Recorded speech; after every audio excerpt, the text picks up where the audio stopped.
Iron சத்து ரொம்பவே அதிகமாக இருக்க இந்த வெந்தயக்கீரையை இந்த மாதிரி தாலாக பண்ணி கொடுத்தீங்கன்னா குழந்தைங்க மிச்சம் வைக்காமல் கண்டிப்பாக சாப்பிட்ருவாங்க. வாங்க எப்படி பண்ணுறதுன்னு பார்க்கலாம். இதுக்கு நான் தேவையான அளவுக்கு சிறுபருப்பு எடுத்திருக்கேன். இதை ஒரு 2லேருந்து 3 முறை கழுவிட்டு எடுத்து வச்சுக்கலாம். ஒரு கைப்பிடி அளவுக்கு வெந்தயக்கீரை எடுத்திருக்கேன். அதிகமாக சேர்த்திங்கன்னா கசக்கும், அதனால நான் கொஞ்சமாக எடுத்திருக்கேன். இதே இந்த மாதிரி நல்லா பொடி பொடியாக கட் பண்ணி எடுத்துக்கிறேன். ஒரு பவுல் வந்திருக்கு எனக்கு. இப்போ இதுக்கு தாளிக்கிறதுக்கு தேவையான பொருட்கள் பார்க்கலாம். கொஞ்சமாக கருவேப்பிலை இலைகள், பொடி பொடியாக கட் பண்ண பெரிய வெங்காயம், குட்டி குட்டியாக கட் பண்ண ஒரு பல்லு பூண்டு, தோல் எடுத்துகிட்டு ஒரு அரை தக்காளியை நல்லா குட்டி குட்டியாக கட் பண்ணி எடுத்து வச்சுருக்கேன். இப்போ ஒரு குக்கரில் கட் பண்ணி எடுத்து வச்சுருக்க கீரையை நான் சேர்த்துக்கிறேன். இது கூடவே கழுவிட்டு வச்சுருக்க பாசிப்பருப்பையும் நான் இது கூட சேர்த்துக்கிறேன். தேவையான அளவுக்கு மஞ்சத்தூள் சேர்த்துக்கிறேன். தேவையான அளவுக்கு தண்ணியும் நான் சேர்த்துக்கிறேன். மூடி போட்டுட்டு 3லேருந்து 4 விசில் விட்டு எடுத்திங்கன்னா பருப்பும் கீரையும் நல்லா இந்த மாதிரி கொலைய வெந்து வந்துடும். இப்போ நீங்கள் இந்த ஸ்டேஜ்லேயே வேணும்னா இன்னும் நல்லா மசிச்சுக்கலாம்.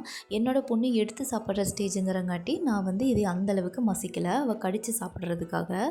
இப்போது ஒரு பேனை ஹீட் பண்ணிவிட்டு அதில் கொஞ்சமாக நெய் சேர்த்துக்கிறேன். நெய் சூடானதும் அதில் கொஞ்சமாக சீரகம் சேர்த்து பொரிய விட்டுக்கிறேன். சீரகம் நல்லா பொரிஞ்சதுக்கப்புறம் கட் பண்ணி வச்சுருக்க பூண்டையும் கருவேப்பிலையும் சேர்த்துட்டு பொரிய விடுறேன். இதுவும் நல்லா பொரிஞ்சதுக்கப்புறம் பொடி பொடியாக கட் பண்ணி வச்சுருக்க பெரிய வெங்காயத்தை சேர்த்துக்கிறேன்.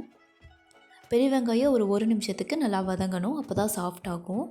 இதுக்கப்புறம் கொஞ்சமாக தக்காளி சேர்த்துக்கிறேன். தக்காளியும் நல்லா வதங்கினதுக்கப்புறம் வேக வச்சு எடுத்து வச்சுருக்க பருப்பையும் கீரையும் நான் இது கூட சேர்த்துக்கிறேன். சேர்த்துக்கிட்டு இதுக்கு தேவையான அளவுக்கு உப்பு சேர்த்துக்கோங்க.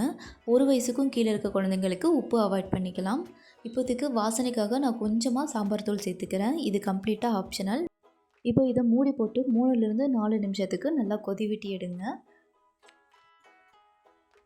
5 நிமிஷம் கொதிக்க வச்சுட்டு நல்லா ஆற வச்சு ஒரு பவுலுக்கு மாற்றிட்டிங்கன்னா ரொம்பவே சூப்பரான ஒரு வெந்தயக்கீரை பருப்பு ரெடி. இதை நீங்கள் சாதம், இட்லி, தோசைன்னு எது கூட வேணாலும் பேர் பண்ணி ஊட்டி விடலாம். டேஸ்ட்டு ரொம்பவே நல்லாயிருக்கும்.